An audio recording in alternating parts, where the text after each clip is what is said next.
Good morning, everyone, and happy Friday. It's time to get up and tune into your daily BossFM morning news. I'm Megan, and today I'm bringing you updates on President Biden's immediate actions, a National Guard helicopter crash, and so much more. So let's get into it. Wake the streets up. Yeah. Yeah. Okay.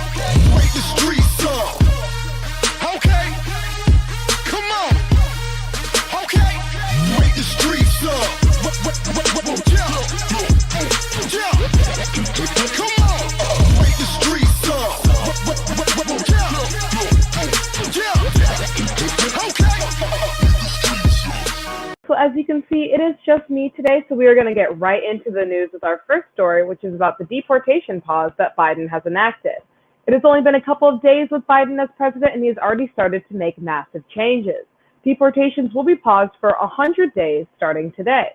On top of that, the Department of Homeland Security will be reassessing their policies surrounding arrest and detention. There are exclusions to the deportation pause, including terrorists, spies, and immigrants who did not enter the country before November 1st. Biden has also stopped the building of the southern border wall. And let me just say, this is a nice change. We have dealt with so many different things related to immigration in our previous president, Donald Trump, and a lot of them were just absolutely heartbreaking and terrifying to watch, especially the building of the southern border wall. So it's really amazing that Biden, in just a couple of days, has already stopped the building of the border wall and has helped people not get deported. This was definitely a much-needed change. In other news related to Biden's executive orders, Biden is promising a, quote, full-scale wartime effort, end quote, against the pandemic. He signed many executive orders, including the requirement of face masks on planes, trains, and buses. And yes, this includes public transportation. He will also be requiring a quarantine for people entering the country from a different country. Biden is also standing behind his promise to vaccinate 100 million people in the first 100 days of his presidency. However, there are a couple critics to this plan. Some are confused as to how these actions will be enforced. I also have the same concerns that some people have. A quarantine and a mask enforcement, those things are really important, but are they going to be able to be enforced at the local level? Biden is not going to be in every state and every city making sure that people are wearing masks on public transit and also in restaurants and other places that they go to.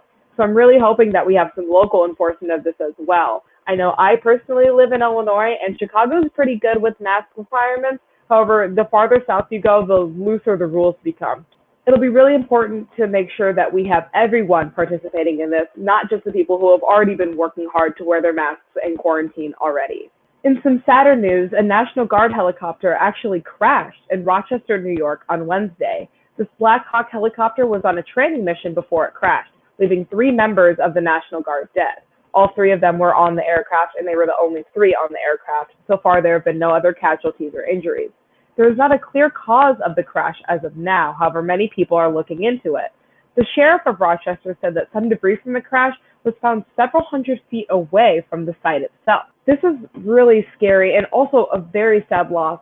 The National Guard did a great job of protecting the Capitol this week during the inauguration, and even though we aren't sure if there were any threats that happened during this time, we know that everything ended up safely. So it is really a tragic loss for all of us. It's also really worrying that we aren't sure why the crash happened or have any clues as to why it would happen. And seeing as all 3 of the members who were on the aircraft unfortunately passed away, we might not ever really know what had happened. So hopefully the investigations can find out more for us. Speaking of the inauguration, there were many exciting moments that occurred on Wednesday, but one of them really pulled at my heartstrings. Amanda Gorman is the first youth poet laureate, and her inauguration poem left me speechless. Her poem called for social change, especially after the Capitol riots.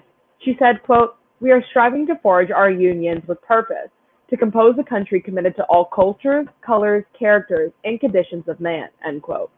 Gorman wanted to reestablish the power of words after our previous president basically destroyed it. When I tell you that I teared up during that poem, I mean, I was probably full on crying. It was amazing to see someone so powerful and speak such amazing words to the whole country. And for her to know that the whole country was watching was probably really stressful, but she did an amazing job. Gorman was really afraid of public speaking, even though she's been a poet for a really long time, because of a speech impediment. However, she went up there and she absolutely rocked it. And I think it was a really symbolic moment for all of us during this inauguration. To end the week, we have another new segment for you all, and this one is called Financial Fridays.